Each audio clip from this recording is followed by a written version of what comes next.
साथियों, पंचायती राज चयन भर्ती को लेकर युवा बहुत ज्यादा परेशान और दुखी है। संघर्ष भी लंबा है। गुजरात से लेकर लखनऊ, 22 गोदाम, शहीद स्मारक, बहुत ज्यादा संघर्ष किया इस भर्ती के लिए। लेकिन इस संघर्ष में हमें कुछ सफलताएं मिली। यानी कि पहली बार पंचायत राज चयन भर्ती 2008 के बाद 13 में आई थी, वो हो नहीं पाई थी। उसके बाद अब भर्ती आएगी, यानी कि भर्ती की एक प्रशासनिक स्वीकृति मिली। पहली हमारी ये संघर्ष की जीत थी।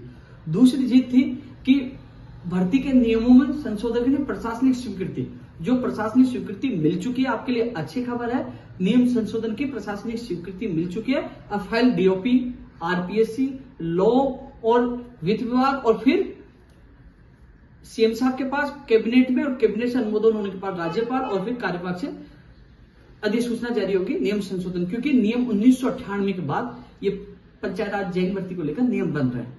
साथियों, बीच में आप लोगों को मैंने अवगत भी कराया था कि आवासन मंडल के अलावा जो जितनी भर्तियां हैं उनको कंबाइंड करने के लिए एक नियम बनेगा।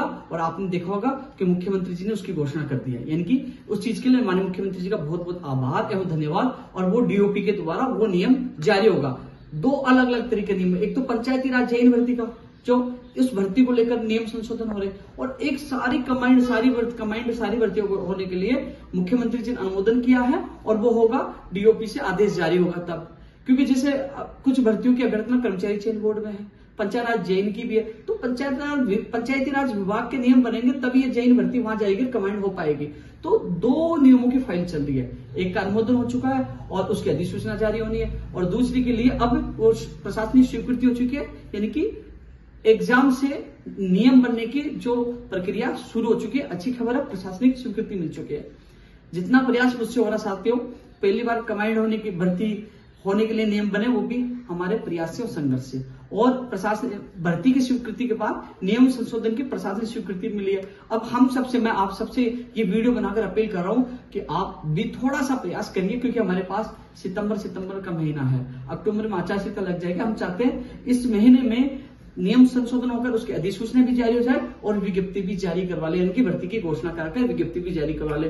तो अब जो प्रोसेस के लिए आप फोन करवाइए, एमएलए से मिलिए, आप जितना प्रयास होगा ना करिए, जिससे क्या है तेज गति से ये फाइल चले और ये नियम जो बनेंगे 1998 के बाद, ये जल्द से जल्द नियम बने और उसके बाद आपकी भर्ती की घोषणा हो और उसके अलावा आपकी विज्ञप्ति जारी हो। यानी कि हम लोग एग्जाम से भर्ती करवाना वो हम जीत चुके हैं, भर्ती लाने की सरकार को स्वीकृत करना वो जीत चुकी है वो लड़ाई। यानी कि दो महत्वपूर्ण लड़ाई जीत चुके हैं। कंबाइंड भर्ती करवाना, वो नियम संशोधन करवाना, वो भी हम लड़ाई जीत चुके हैं। अब नियम बनवाकर विज्ञप्ति जारी करना, अंतिम दौर पर हम लड़ाई लड़ रहे हैं, इसको हम जीतेंगे। क्योंकि मेरा कार्यकाल भी बहुत कम बचा है। अक्टूबर में आचार संहिता लगेगी, 13 जनवरी 2024 को नया अध्यक्ष आ जाएगा। लेकिन अक्टूबर के बाद तो मैं भी कुछ नहीं कर पाऊंगा, क्योंकि आचार संहिता में काम नहीं होगी। लेकिन आपके पास भी समय कम बचा है, मेरे पास भी समय कम बचा है। यानी कि 8-9 दिन तो इस अगस्त महीने के बचे, सितंबर महीना बचा है। तो हमें इस समय में सब कुछ करवाना। तो आप लोग सब अलर्ट हो जाइए, अपने नेताओं से ज्ञापन दीजिए, मिलिए और कहिए कि आप मुख्यमंत्री प्रमुख सचिव को फोन करिए और मुख्यमंत्री जी से मिलिए कि हमारी ये तेज गति से काम हो जाए, जिससे जल्द से जल्द नियम बने और भर्ती की विज्ञप्ति जारी हो सके। तो साथियों, आपके लिए अच्छी खबर है। लोग कह रहे थे पंचायत राज चयन भर्ती को पेना तो भूल गया, मैं नहीं भूला। जैसे प्रशासनिक स्वीकृति मिली, आप लोगों को बता रहा हूं कि हर जगह से प्रयास किया, वो प्रयास आपके सामने, और आप लोगों के सहयोग से इस लड़ाई को भी जीतेंगे। लेकिन एक और चीज, बड़ी चीज है जो मैं बता नहीं रहा, आने वाले समय में पता चलेगा। लेकिन आप लोगों की संघर्ष की जीत हुई है, क्योंकि लगातार हम प्रयास कर, लोग हमारे संघर्ष पे हंस रहे थे, लेकिन एक दिन कहते हैं ना, सच्चे दिल से किया गया संघर्ष कामयाब होता। आप लोगों ने मेरे पे विश्वास किया, धन्यवाद। और इस विश्वास में मैं खरा उतर रहा हूं और आपके नियम संशोधन कराकर विज्ञप्ति जारी करवाकर मैं आपसे वादा निभाऊंगा। धन्यवाद।